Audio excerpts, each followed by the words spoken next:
Welcome. I'm Glenn Anderson with the Olympia Fellowship of Reconciliation. This TV series explores a variety of issues that relate to peace, social justice, and nonviolent social change. In the early morning of June 28, 2009, about 100 soldiers from the Central American nation of Honduras forced their way into the bedroom of Honduran President Manuel Zelaya, kidnapped him while he was still in his pajamas, and forced him into exile in another country. This military coup, backed by conservative business leaders, overthrew a freely elected president. Latin American nations unanimously denounced this military coup against democracy. U.S. politicians and news media have distorted the realities, so the American people do not understand what really happened or why. This crisis continues now, more than a year later. During the next hour, we will get beyond the simplistic explanations and share information that you will not have seen from other sources. I'm happy to welcome two guests, Nina Morano and Bruce Wilkinson, who are well-informed and who've learned even more about Honduras from having spent time there firsthand. Welcome, good to have you both here. Thank you. Thank you. Nina Morano went to Honduras in 1989 with a women's delegation and again in August 2010 with Witness for Peace. She has extensive first-hand knowledge of many Latin American countries, and she's active in the Fellowship of Reconciliation and other peace groups. Bruce Wilkinson was in Honduras in late January 2010 when the new president was being inaugurated. He went with a delegation from Rights Action, an international group that focuses on Central America. He works in Olympia with the Latin America Solidarity Organization. So it's good to have you both here. I want to make sure that people watching know where Honduras is, because sometimes people get confused about which Central American nation is which. We have a map over here that shows the southern tip of Florida here, Cuba, northern coast of South America, and the heavy line shows the boundary of Honduras, which is in the middle of Central America.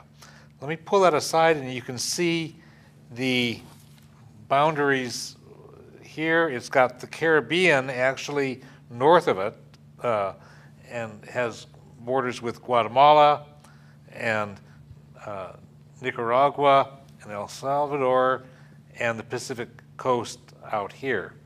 So it has a lot of neighbors. Nina, can you give us a little bit of background about the history of Honduras from like colonial times or ancient times to... Well, I don't know how far back I can go, but Honduras has indigenous groups, as all Central American, Latin American countries do, as we do, Mexico. And so until the Spanish invaded, they actually lived quite peacefully. And then the Spanish invaded, and they got rid of the Spanish, I think, they're just celebrating that now. But anyway, September 15th is the big date. And Honduras became sort of the poster child for the United States, the prototype of banana republic. Its main export was bananas. It pretty well was in line with whatever America wanted, America got. And then along came all the troubles in Guatemala and Salvador, and Honduras had many people fleeing from Salvador, fleeing the oppression in Salvador, and crossed the river, the Lempa River, and there were several terrible, terrible massacres. And then there were a group of Salvadorans that did get into Honduras, and but we were behind the Honduran policy of not allowing the Salvadorans in. Yeah, we meaning the United States government, the United States government. Not you and Bruce. Well, we're all part of it. Yeah, they did it in our names and with our tax dollars. And anyway, this was in the 80s mostly, when all the troubles were happening. And I was in Central America with the, well, actually through Mexico too, with a convoy convoy of women to Central America with 22 vehicles, buses, trucks, and 69 women. And we took aid to all these women groups through Mexico, Guatemala, Honduras. We couldn't get into Salvador at the time. It was still bad.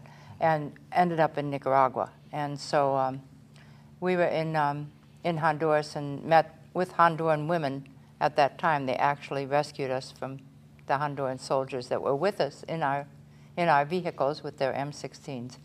And they whisked us away, and so we had a full day in Honduras, in Tegucigalpa, the capital, with, you know, the Honduran activists, female activists. And I met two people there that I later met on this trip. One was a doctor, Juan Almendares.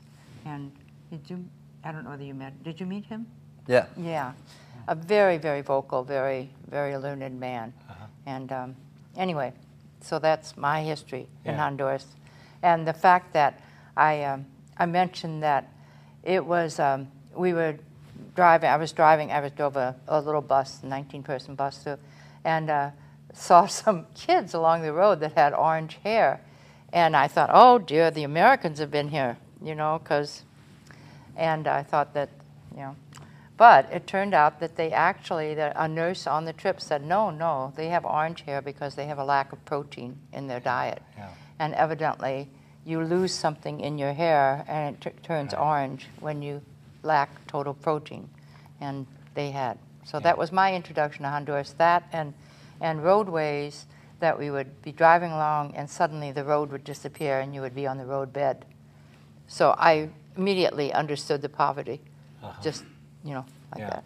So. And the United States had used Honduras as a launching pad during the Reagan years here, for Reagan's war against the government of Nicaragua Contras. That had progressive... And Contras were in that part of the country because we crossed the Nicaraguan border and we saw Americans actually with Contras. Yeah, the Contras were the terrorists that Reagan was funding with our tax dollars, and the CIA had organized Somoza's Guardia. Yeah, the old dictator's activities that we were still doing. Yeah.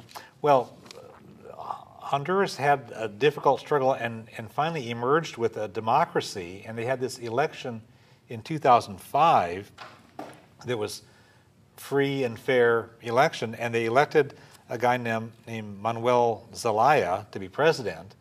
And although he came from a wealthy family, he somehow got his bearings and did some progressive things. Tell us what he did for his country when he was president from 2005 till 2009.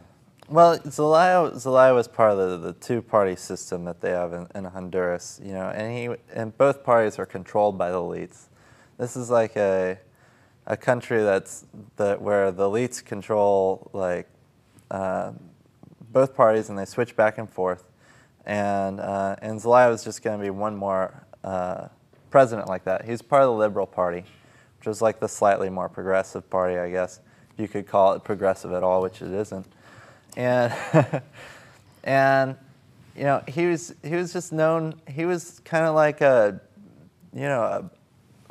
he seemed kind of like had that persona of like that George Bush sort of had. You know, he wore a big cap on his head, his cowboy cap. Yeah. He had the whole cowboy persona. He was a rancher, and he comes from that whole area of Honduras where the ranching was really big. So you know, we thought it was going to be all the same thing, and at first it seemed like it was, but then he started changing things, and some of it kind of seemed to come out of like necessity. Like one of the things that he did, which was kind of shocking, was he joined ALBA, which is the Bolivarian Alliance for Our Americas. And that's a trading group along with Venezuela, Cuba, Bolivia, and a few Caribbean nations, and also so it's Ecuador. It's an alternative to the U.S.-dominated, quote, free trade stuff that actually benefits the U.S. corporation. Yes, exactly. And this is it made a lot of economic sense at the time, actually, in a certain way. You know, this freed up more with the help of like Venezuela. The Honduras was able to get cheaper oil through Venezuela's programs, Petrocaribe, which is another group. And And when they were able to do that, they were able to buy oil on like 20-year loans at like 1% interest. It was like it was a sort of solidarity giving that was like really helpful for them, and that freed up money for them to like invest in their public schools.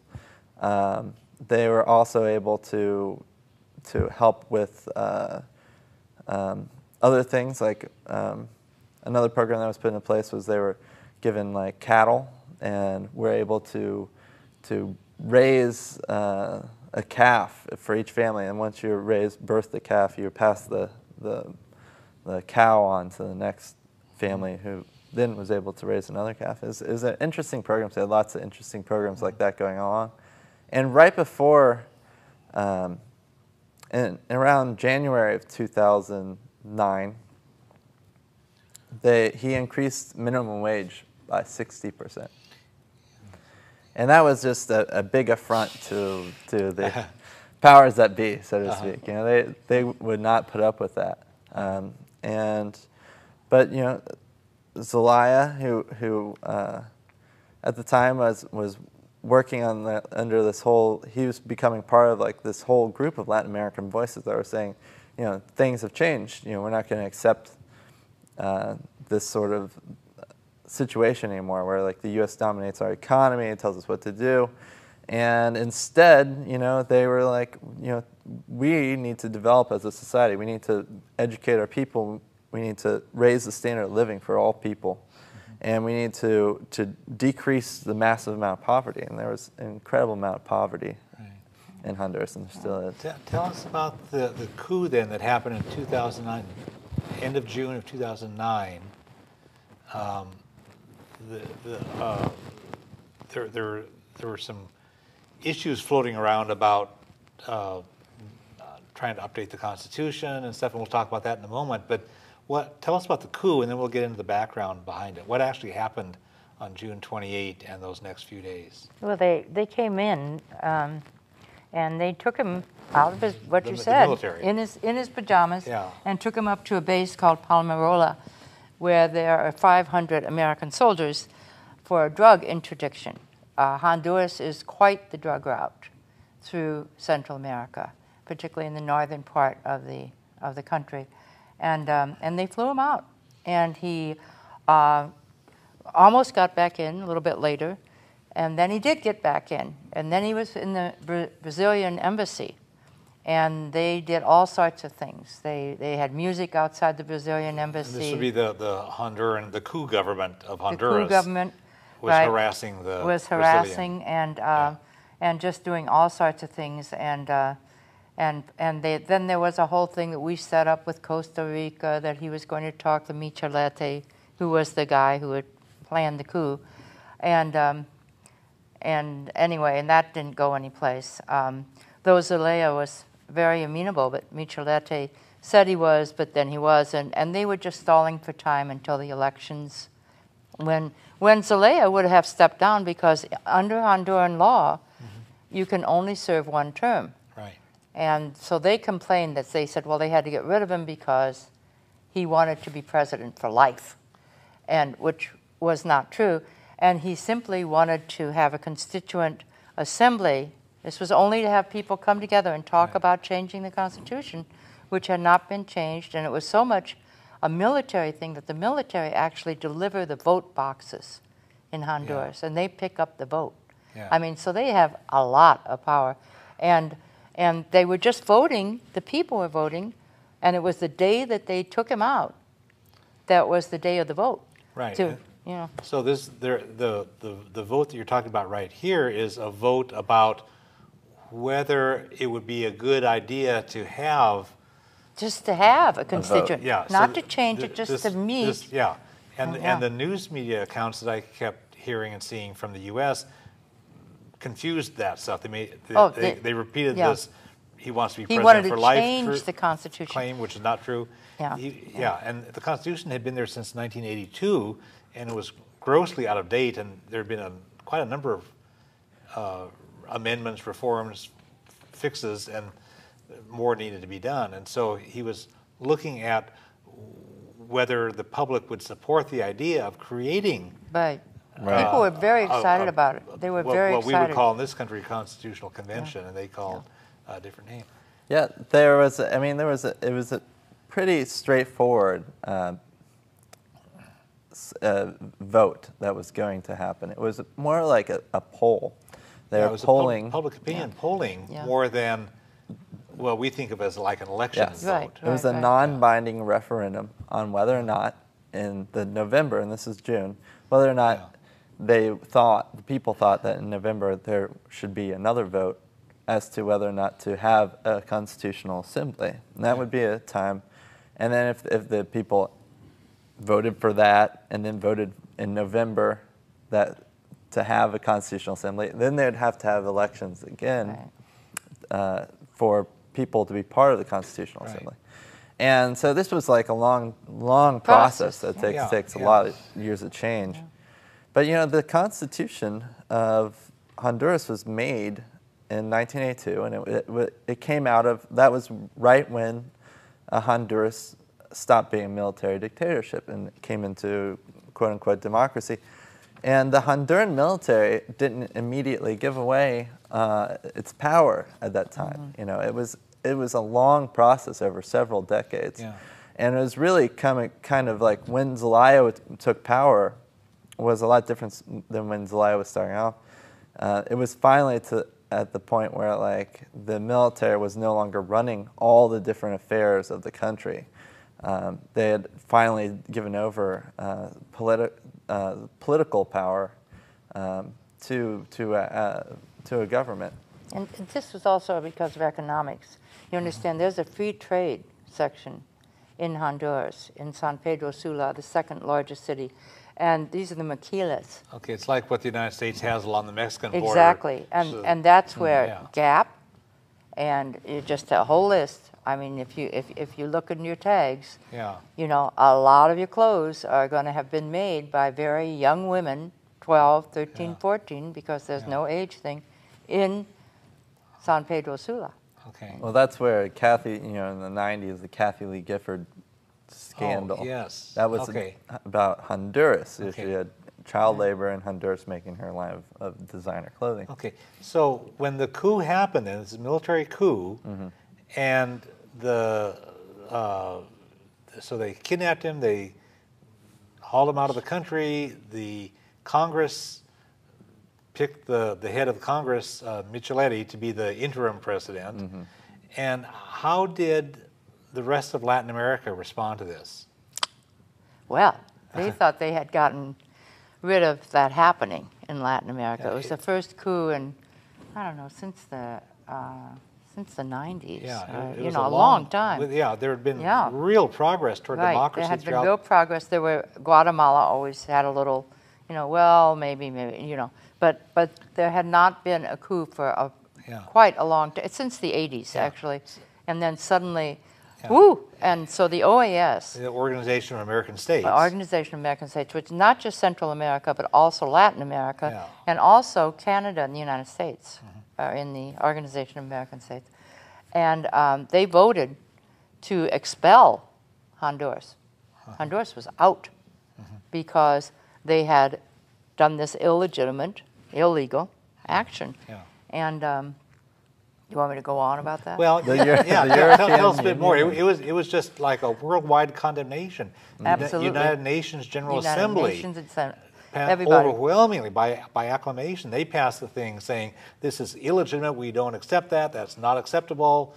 We want democracy back. Right. And also our government, that President Obama was horrified and said he was horrified, but that only lasted for a couple days. And there were other forces. The Hondurans, the elite had hired a lobbying firm in Washington, D.C. several weeks before the actual coup. And they had hired this lobbying firm to put forward Honduras as being in deep trouble with this president, et cetera, to set up the thing. They have a lot of money, and they're very shrewd.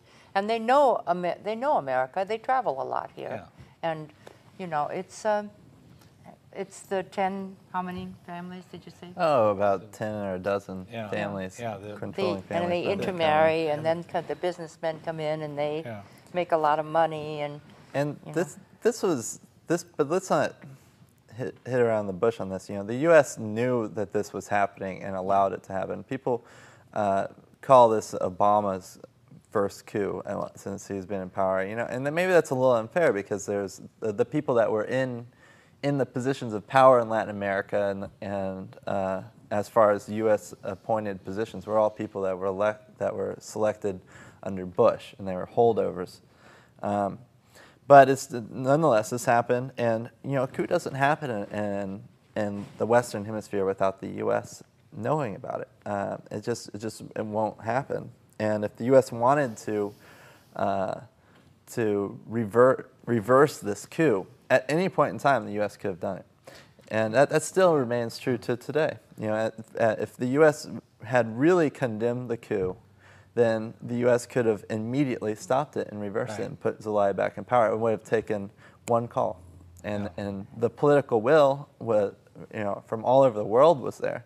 But so the only thing that was lacking was the U.S. political will, and the U.S. political will was totally lacking. And they did have to cut military aid, because that's part of the law, that if there's a coup, However, since the quote-unquote elections, in which 30% voted, they have restored that military aid. And that was an election that occurred in November of 2009, and we'll talk about that in a bit. And that was sort of the fig leaf of legitimacy over this coup.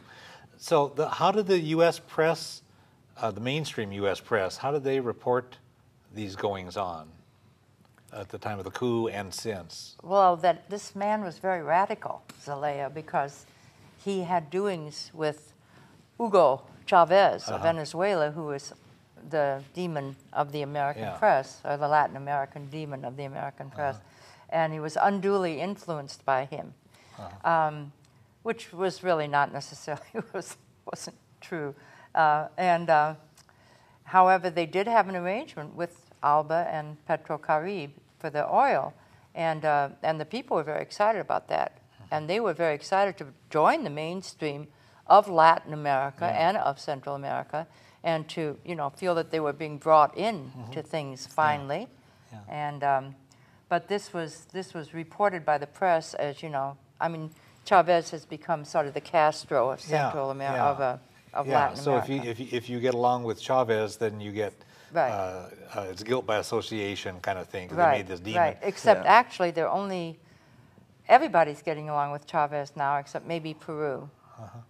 But everybody else is getting along with Chavez because he's very reasonable about the oil, and he's got a lot of imagination, and he has set up banking things and he's essentially trying to just set up things that just involve Latin America that are not controlled by the United States. Right, and that's an affront to the powers that be in this country. That is the big problem. The stuff that I saw in the press was making just gross distortions about the notion of the Constitution of Honduras, the Constituent Assembly, or the allegation of a president for life. All these things that are not true, but the mainstream press in this country just seem to report kind of like the coup government's talking points. Oh yeah. And not the accurate stuff. And it was just so frustrating, because I'd have to look at the peace movement press or the alternative press to find what was really going on. Well, Lonnie Davis was hired by PR firms that from Honduras, and he was like a campaign advisor of Hillary Clinton and Bill Clinton, friend of the Clintons, and they did a great job with PR spin. Now they went really far on like discrediting Zelaya in the media. But it's hard to dislike the guy. It's hard to find something really wrong with him. People, the couple days after the coup happened, they rolled out a resignation letter from Zelaya, you know, in the press, and the press just ate it up, you know, went around the... Claiming that he had signed a letter resigning. Right, saying that he was mentally ill or something like that. And, you know, and then the whole thing came up as being like completely made up, completely fabricated in the Honduran Congress under Micheletti, you know, to completely backed up this resignation letter, and then it was turned out to be bogus. Then they had to back off of it. Yeah. But the damage was done in the media. Right. And they fired 5 judges who objected to what was going on. And then the Supreme Court rubber stamped the coup. Yeah. You know, and then there was a prosecuting attorney, and something like the state's attorney or something like that, and they got rid of him too. So it's a little bit like, for those who remember the Watergate thing, the Saturday Night Massacre, where Nixon and his people were firing all the people who were opposing his corruption. After the coup, they installed Roberto Micheletti to be the interim president until the November 2009 elections. And what did he do? Can you summarize what he was doing between there and well, he was holding down the fort. But he, and I told you that he actually made his nephew the mayor of San Pedro Sula, which was the second largest city in Honduras. I mean, and he was the general who actually was the one who grabbed Zelaya and put him on the plane. And he became the head of communications in the government. Right. So he got all the and the control is pretty thorough from the top. Yeah. Well, they've been closing down TV stations and killing journalists and a bunch of stuff. They've been the second largest amount of journalists in the world. Micheletti, it was a dictator. He, you know, I mean, we installed a dictator. You know, he wasn't directly in control of the military, but he was. The military had the coup, and then Micheletti was put to run the government by the military, and he rolled back almost every progressive piece of legislation that Zelaya had passed. You know, he went quickly to like cut the he cut back, made laws against women's rights, made laws against gays. And cooperatives, land cooperatives. Yeah, he cut back on land deals. He also dropped out of ALBA. Yeah, and he also stole some money from a health system and used it for something else. They have a big problem now with dengue, which is dengue fever. Dengue fever. When I was there, it was just enormous, and then it came out that Micheletti had actually raided the health ministry, and they didn't have the money they thought they would have to fight dengue with, and so that was sort of a scandal. But it didn't come out in the regular newspaper. It came out in the progressive newspaper, which is not as clandestine as one would guess, because I managed to find a copy at the airport. So they're not quite as thorough as they would like to be, but they have clandestine radio stations all over the country. Yeah, so the people themselves with low power, localized radio. Oh, it's like 40 kilometers or something like that. We went down and visited one, and they had been off the air. They had 300 policemen come in and actually circle their radio station, which was like, 8 by 12 or something, concrete building that they had built. And and put a tape around it saying this is a crime scene. And they removed the tape and put it up in the station. It's very attractive. But they were doing there was just a massive amount of repression of human rights, and people were getting beat up and killed, and they were doing this as a way of, it's like what the death squads were doing in El Salvador a couple days before, where they kill somebody and then they make sure that you see the body at a prominent location. And that's a warning to the rest of you, don't you dare disagree with our new coup government. We're running things. But remember also that we didn't mention how small Honduras is. Honduras is, well, they say 7 million now. And of course, and most of the population, as with most of the third world countries, is under 18. And so you have a whole youth movement there that doesn't know from the 80s or the 90s. That's right. You know? So this youth group has been galvanized. The young man that was running the radio station we went to was 19. Wow. You know? Yeah, so that population of their country is roughly the same size as the state of Washington population. Right. And that's really interesting for comparisons of like, you know, it's great that the European Union and the United Nations and all the countries in Latin America, minus the United States, condemn the coup like outright, completely, no strings attached. But the really most important thing is that the people of the country have shown an amazing amount of dislike for this coup. This is not, that was another thing that was in the media coverage in the United States, which is that people in Honduras wanted Zelaya gone. Oh, yeah, You know, that was they another wanted big it. lie. They wanted the military to throw them out. They wanted the military to like put in a curfew that was from 6 a.m. to 6 p.m. After that, you're not allowed to leave your house for several weeks.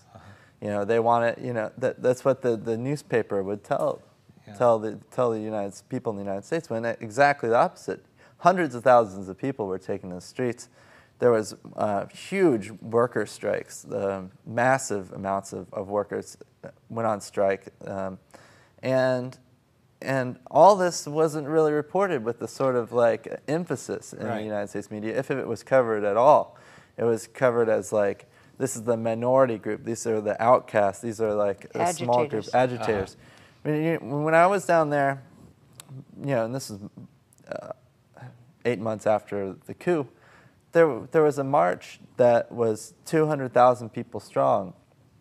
And that's a big march. And remember, this is the population the size of Washington. Yeah, so you imagine having a march, in a Olympia. protest march of 200,000 people in this, just from this state alone. I mean, the WTO protests in Seattle, which everybody, you know, glorifies in this state or to some degree, that was like 50,000 people. Yeah, so 4 times that. Four times that size in Seattle. You know, I mean, that's a big protest march. And this is, they had, for over 140 days, they had daily protests against the coup. That's right. And this is in the face of huge amounts of police repression. Remember, too, that the American embassy, when this comes up, is that, for instance, the 9 journalists that have been killed, well, that's discounted because we don't know how many of them were political, and there's gang activity, there's a lot of gang activity, there's a lot of crime. So they put all these human rights things, they put into the crime basket. You see, and that's the way, and it's always been like that in Honduras. And then you come up with, well, what about the teachers' strike? Because their pension funds, 40% of their pension funds disappeared. And the teachers went on strike. And these people are incredibly corrupt. They are raiding the government. And it was kind of like, well, you know, that it's always been like that. That's the way it is in Honduras. That's the way it is. So people who want to find out what's really going on have to get beyond those the way kinds it is. Well, beyond the U.S. reporting that distorts things in that way and find alternative sources. So in November of 2009, there was an election that was had been scheduled, and that was to produce a new president and so forth. And the guy that got elected is Porfirio Lobo, who's known as Pepe Lobo, and that election seemed to fool the United States government and a lot of other governments also, and some other governments, and the mainstream EU now recognizes into thinking, oh, now they have democracy again, that's okay. But it was a crooked election, it was a sham election. And you've told me, both of you told me on the phone when we were preparing for the show about the Carter Center refused to send observers because they knew it was corrupt. No international observers whatsoever, except the ones that the elite asked to come. Right. There were a right wing from Sweden. The right That's wing. not easy to find either. Yeah. So the right wing that wanted to rubber stamp a right wing election outcome, but as far as neutral, credible neutral observers, they all knew it was a sham, and they stayed away. Right. Well, it was boycotted. But it Yeah, was the people reported. boycotted. But it was reported in the United States, and also by Lobos himself. That same day, he went and said, "Oh, we've won by 60%." Yeah. Well, 60% of what? Then it turned out that when you actually looked at the figures, 30% of the people voted, or 40%. And so then you figure, well, 60% of 40%, that gives us 24%. Yeah. I mean, and so it's just totally, but the United States government likes the fact that there's been an election. Yeah, and so now everybody wants to put this behind us. And yeah. Obama says, "Oh, we have to turn the page and go beyond." And Hillary Clinton was down there twisting arms and in the bullying OAS, people. She went to the last meeting, the most recent meeting of the OAS, and she told them that they had to let Honduras back in, that they'd had an election, and that everything was fine, and et cetera, and the OAS refused. Mm-hmm. The OAS has refused, and the OAS doesn't take being pushed around as easily anymore. Yeah. And neither do most of the Latin American nations. And why should they? They have their own 2 feet. They can stand on their own. Yeah. And they're tired of being banana republic for the United States. Yeah. And remember, there's always been a tradition in Central America. Certainly there was when I was there a lot in the 80s and early 90s, of what they called the grapevine. Mm-hmm. And things would happen. There'd be a massacre in El Salvador, and people would know about it in Guatemala, and it had never been on the news. Yeah. And so this whole idea of having their own red, what they call a red, what do you call it, sort of connections, is they have that all set up, and they've had that in Honduras for years. Anyway. Now tell us about the resistance. There's also an organized resistance. Oh wow. And the best known part is the Frente, mm-hmm. the front, I guess. Yeah. And that seems to have a lot of different parts of the resistance, and it's been nonviolent. And it's democratic. And democratic, yes. It's very interesting. Tell us about the Frente. Well, they have smaller groups that feed in to larger groups, and they have the teachers, the workers, the indigenous people, and they've organized also by areas in the country, and so with these clandestine radios and things like that, and they're constantly pushing back, and it's very impressive. They have groups there like Copate, which was actually set up in the 80s, which we had visited when I was there in '89, and the same woman who was there, and I said, "You were here," but anyway. And that's for the disappeared, because they had people disappear in the 80s. Mm-hmm. They set up death squads in Honduras, and the Hondurans feel that the death squads were set up by the ambassador to Honduras from the United States, who is John Negroponte. And he's still around. Oh, he's going to be teaching at Yale in the fall. Yeah. Yeah, he's just this notorious human rights abuser mm-hmm. who shows up in many of these horrible things, and yet he's never treated as a war criminal or a pariah. And then they have this man on television, Billy La Jolla, I think his name is, very attractive man, and he was part of the death squads in the 80s, notorious in all of Central America. And go ahead. Oh, yeah, I think the Frente is a movement. And and I think that I never really knew what a movement was until I came across the Frente, because in the United States lately it's kind of been a couch term to some degree. It's like anytime you have a coalition or sometimes even like an issue, you call it a movement. I'm working on the anti-war movement, but it's not so much a movement as much. The Honduras has a movement. It's every different actor has decided to come together. They were there before. They might have grown a lot. But they were there before, but they all started working together. And they had some very simple issues. They decided, you know, it's over 50 different groups. And they coordinate together, and they're like, okay, we need to decide on the lowest common denominator, you know. Well, what do we want? We want a new constitutional assembly to be had. And we want to have a Zelaya put back into power. That was the original thing, to have Zelaya return to power. And that, of course, didn't happen. But now they are demanding that he is allowed to return to the country, because he was thrown out of the country during the inauguration of Lobo.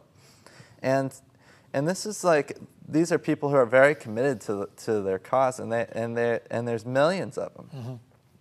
And they're diverse. Then, like you said, it has different elements within it, but they can come together about what they have in common and move that ahead. Right. I told you about the grandmother that we met outside the mall, and we were looking at a map of Tegucigalpa trying to find places, and she just offered this, went into the spontaneous thing about the government. This is the most corrupt government, all this in Spanish, and you know, this is the most corrupt government we've ever had. These people do not care about the poor. They are taking everything they can out of the country. They are totally indifferent to any of us except their own little, you know, areas. And there was like a ceremony I went to where they had for the Frente, when Zelaya was forced to leave the country on the day of the inauguration of Lobo. Zelaya flew out of the airport, and Lobo was being inaugurated in a stadium. There's 200,000 people who marched to the airport to see his plane fly off. He was, you know, they took his presidential sash, which is something that they put on the president. And that day, the day of Pepe Lobo's inauguration, they took the sash and they gave it to two people. One was the grandmother of the revolution, which is this lady who's been to every single protest, been active on the streets every day, and also this little kid who's like 6 years old, who gets up on the stage and just gives off fiery rhetoric, talking about how you know this was a coup, and like, you know, we need to get rid of the dictatorship, and we need to fight for, you know, fight. So the in mid-September they came up with the petition drive, reached its fruition. This is a recent development. Yeah, so this was I had not even heard about it when I was there, actually, but they have evidently, they've had this, I mean, they have so much going on so many different fronts. That's why this name, called it the Front, is really nice, because it has all different fronts. And so they have this petition drive to have a constitutional assembly. It's like a... Right. And the one that they were denied. Right? And so they have over, I mean, there was one report, there were 900,000. Well, then they had 1.25 million. 1.25 million people had signed this petition. They had gone out, you understand, this is all clandestine. They had gone out and collected all these signatures. And now they are presenting this petition to the OAS and to the UN. And inside the country, they're taking it right to, you know, hey, we have this petition, what are you going to do about it? And of course, I gather it's not being reported in the newspapers there. And Or here. Right. But that's, I mean, imagine 11 million people, and that includes children, okay, and that they can get 1.25 million signatures like that. I mean, you know, with half the population being under 15, I mean, this is just extraordinary. And in the face of the repression from the violent government that's trying to suppress democracy. Right. And make money. And you have to understand, there's a big appeal to their many franchises in Honduras. I mean, they have McDonald's, they have Burger King, they have, you know, I don't know if they Kentucky Fried Chicken. I didn't see that one. And these guys, there are Hondurans running this who are making money. And what I heard is that there are 25,000 military, or maybe that's police. There are 10,000 police, something like that. There are 60,000 security guards in Honduras. They advertised in Colombia for paramilitary to protect the wealthy families. And so there are just lots. And I asked in the embassy, I asked about that, and they said, oh, they hadn't heard about that. Well, guess who guards the embassy? Yeah. A security firm. Right. Yeah, one of you told me that people have been hearing Colombian accents. Yeah. Down that's what they, yeah, and they can, I couldn't tell a Colombian accent from, you know, probably, maybe I could tell a Mexican accent, not a Colombian. But, yeah. It's just a funny thing, you know, it's like in the U.S. media talking about Chavez's influence in Honduras, you know, Chavez didn't have any sort of influence in Honduras, really. I mean, like, you know, he was helping them to, you know, help the poor out of the country. But Colombia's influence in Honduras is just awful. They're just the worst human rights abusers in the Western Hemisphere. Right, yeah. And now the president of Colombia is getting along with Chavez, which, believe me, has Washington, D.C. plenty worried. It's going to be something to watch. Yeah. So let's look at the larger context here. Certainly the United States, as we've said, has this long history of dominating, and both militarily and economically, and certainly then politically. And Canada has mining interests. Oh, yeah. That one or both of you told me about on the phone when we were preparing for the program. And not just in Honduras, in all of Central America and in Colombia. And Canada has taken sort of a rightward political tack. Well, whatever they're right behind the United States and all of it. Yeah. And then I told you that I read this little item in the English Weekly out of Honduras about Carlos Slim, who is the richest man in the world, who's Mexican, and Bill Clinton traveling to Honduras to look at investment opportunities. And there's this big push to put a cruise ship complex in the northern part of Honduras on the Caribbean. Coast, right. And this is, you know, and of course, and the indigenous people are fighting this. The indigenous people are fighting the mining because, of course, the water goes. Right. You know, it's a very, I mean, they want to open it up to total exploitation. Yeah. You know? So, yeah. Let's see. Somebody, I forget, one or the other of you had said that this was kind of like an experiment. I think a few minutes ago you had said no, that was Almendares. This was. Did you hear that from Almendares? He said to us, and a woman did too, Berta did too, of the indigenous movement, that they said, you know, this is an experiment. Central America is watching this to see what happens here. And so this is an experiment that other Central American countries had better watch out. Yeah. Because this could, I mean, right now in Nicaragua, of course, there's, the old Sandinista guy. Yeah, Ortega. Ortega. And then there's an FMLN ex-commander in charge or the president in Salvador, and then Guatemala, and then Costa Rica, of course. But I mean, there are mining companies in all these countries now, and so it's like, how much, you know, are they going to get away with? I mean, Guatemala is full of maquilas in Guatemala City. Yeah, that's the low Salvador, the low wage work but zones. they have actual, they call it a free trade zone. Right. And it's set up, and it's American inspired and American. The money comes back in here, and you know, it's like outsourcing. Right. Right. And when when we say that the U.S. could stop this and reverse this coup at any time, it's because Honduras is economically tied to the United States. You know, most of their trade goes to the United States, and also Honduras gets a lot of remittances from the United States. Family members who are up here working and send money back home. And exactly. And American business pay no taxes. In Honduras. Pay no taxes in Honduras. Oh. That the businesses pay no taxes. And so where the source of money is really from this exploitation. Yeah. You know? And it's like, we'll see if this is successful still. You know, that's sometimes you could look at this and say, like, okay, well, you know, the coup people have won. But they haven't won. The country is totally unstable, and the fight is continuing, even whether with or without the U.S. watching. Yeah. you know, the fight will continue with or without the people of conscience in the United States paying attention to it. And they're hurting economically too because of the general downturn in the world, so to speak. So Honduras is keeping on pushing. Oh, we're going to get. We know it's going to. You know, it's going to turn around. We're going to turn it around. But they're pushing on that the kind of economics that have shown to be failing. You know, I mean, it's that exploitation of low wage. Depends who you talk to. Depends. Yeah, some people are doing very well. Where could people get more information? I know there's a lot of stuff. I did a lot of background reading for this. You folks are both very well informed. You've been there firsthand.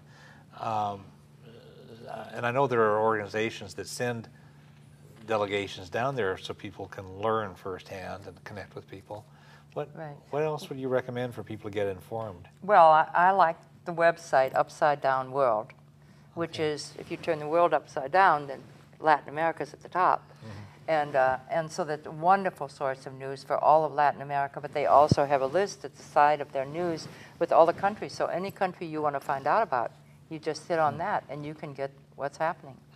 There's also a newly started Honduras Solidarity Network, and if people are interested in going to Honduras and seeing for themselves the empowering struggle of the social movements there, then, you know, as part of a local organization, Latin American Solidarity Organization out of Olympia here on Meaty Island, we, you know, we would love to help support people to go down there. I mean, and they're looking for accompaniers. They need accompaniers because of the human rights situation. And accompaniers are people who go down and they stay with the people who are at risk because they've been outspoken as a journalist there was or a an priest, organizer. Father Melo, they put a plea out for accompaniment for him in June because he was being constantly, I mean, you know, death threats, people watching you, and you know, all sorts of things. And I don't know what's happened with him. I thought somebody said he had to leave the country. I'm not sure. Yeah, but a lot of those people will not keep a regular schedule, not travel in the same car more than once, and do all these. But at the same time, they have. It's not as desperate as I was in Haiti after they overthrew Aristide with the junta. It's not that sort of desperation. You know, we saw a wonderful mural in the workers of this big workers place where they meet, and there's where this artist had, and he explained the entire mural to us. I mean, there it was, you know, this, and he's selling pieces of this, you know, mural. It's just fantastic. Well, so part of the success about what people can do then is to actually connect and show support for people who are doing it, rather than cower in fear. And the other thing is they say, well, we don't have, you know, they've taken over the media, but what they've done is their media is the graffiti.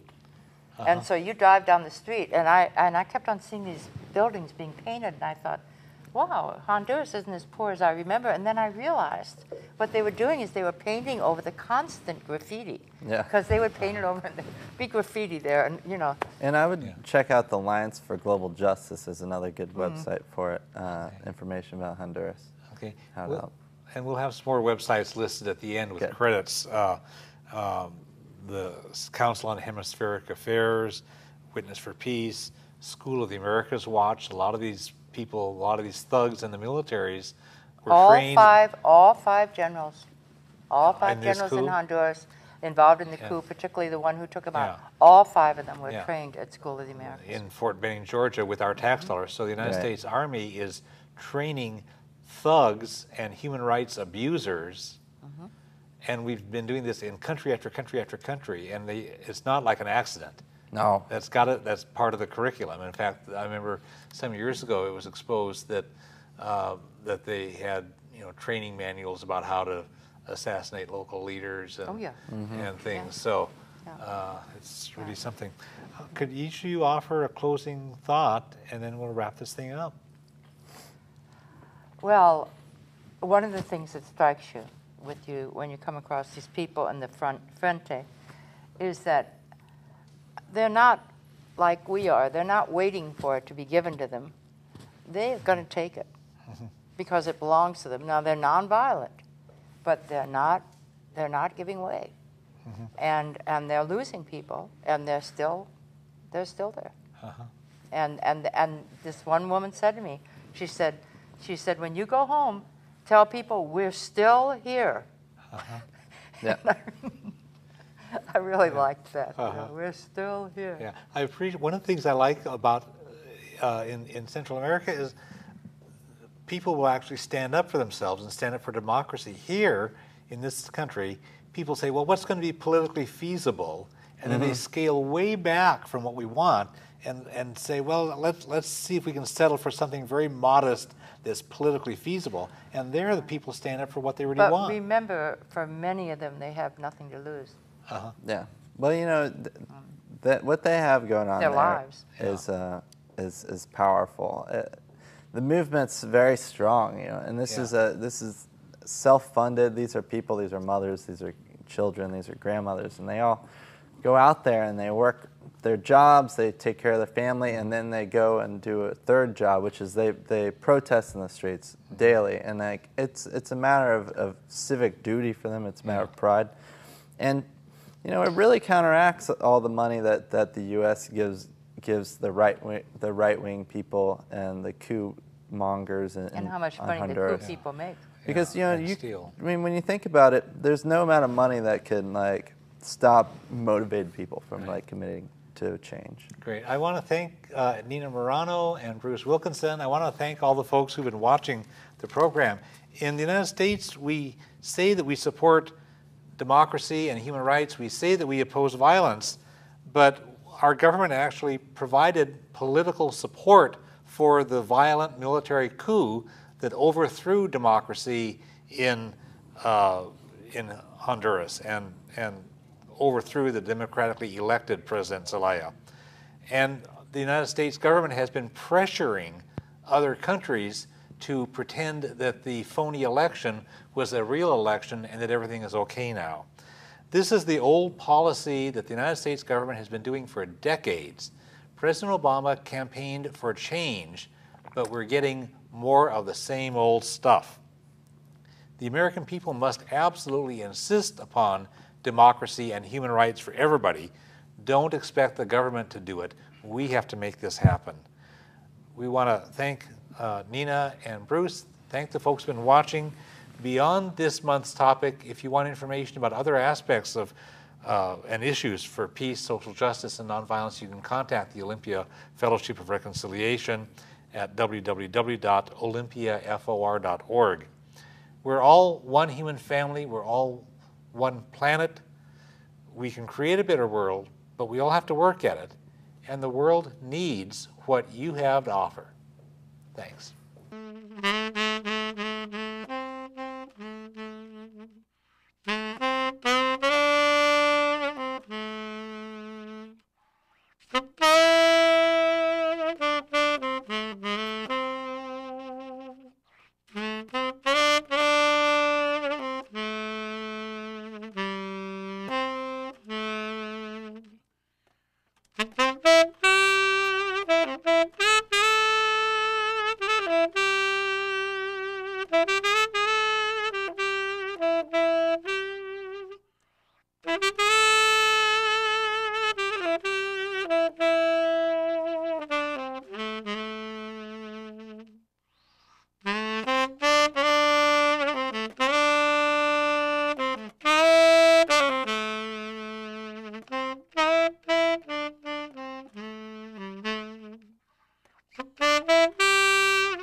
And I thought that, you know, but it turned out that they actually, a nurse on the trip said, no, they have orange hair because they have a lack of protein in their diet. Yeah. And evidently, you lose something in your hair and it turns orange when you lack total protein. And they had. So that was my introduction to Honduras. That and roadways that we would be driving along and suddenly the road would disappear and you would be on the roadbed. So I immediately understood the poverty, just, you know, like that.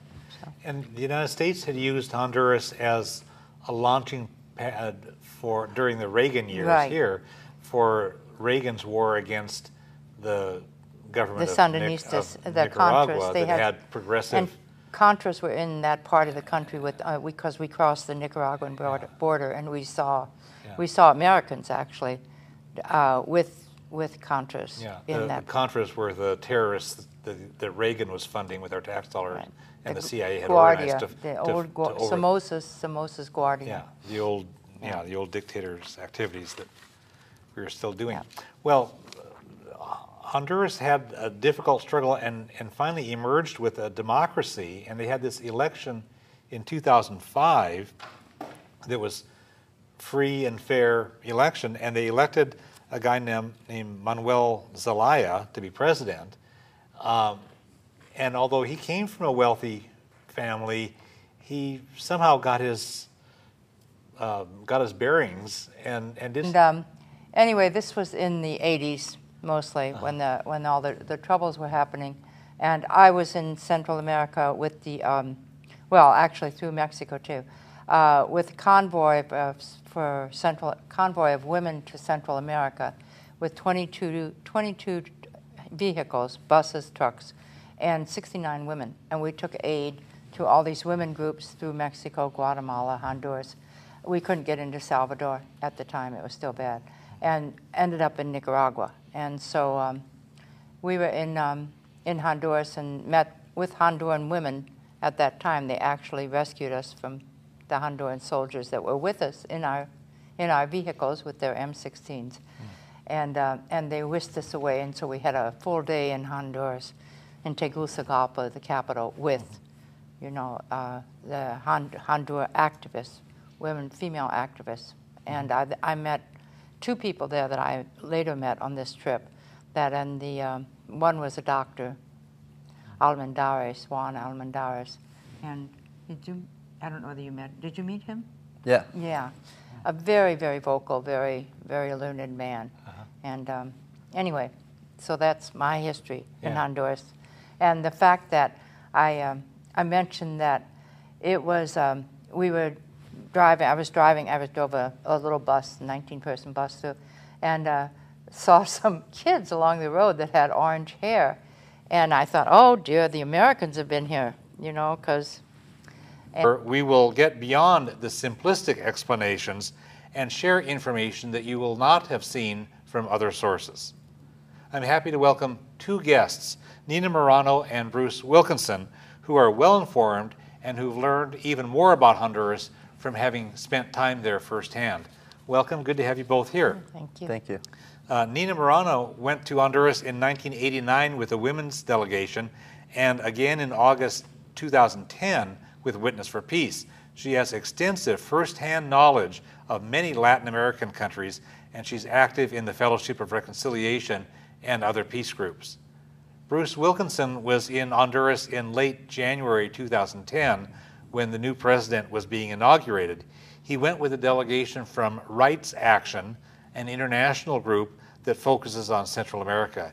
He works in Olympia with the Latin America Solidarity Organization. So it's good to have you both here.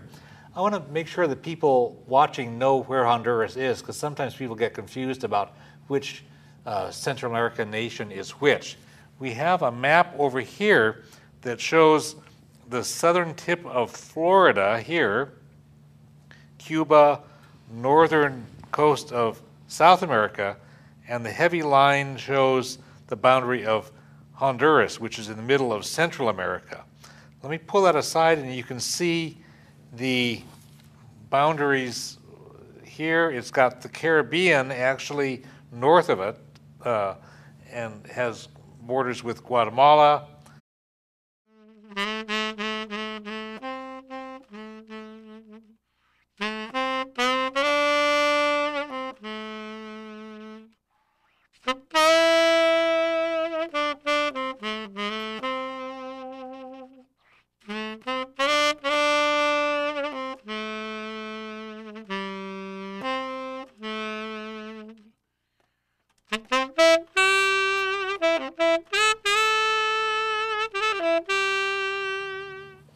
Welcome. I'm Glenn Anderson with the Olympia Fellowship of Reconciliation. This TV series explores a variety of issues that relate to peace, social justice, and nonviolent social change. In the early morning of June 28, 2009, about 100 soldiers from the Central American nation of Honduras forced their way into the bedroom of Honduran President Manuel Zelaya, kidnapped him while he was still in his pajamas, and forced him into exile in another country.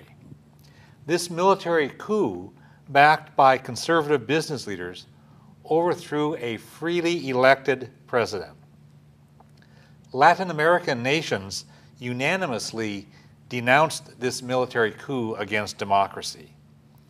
U.S. politicians and news media have distorted the realities, so the American people do not understand what really happened or why. This crisis continues now, more than a year later. During the next hour, and Nicaragua and El Salvador and the Pacific coast out here. So it has a lot of neighbors. Nina, can you give us a little bit of background about the history of Honduras from like colonial times or ancient times to... Well, I don't know how far back I can go, but Honduras has indigenous groups, as all Central American, Latin American countries do, as we do, Mexico.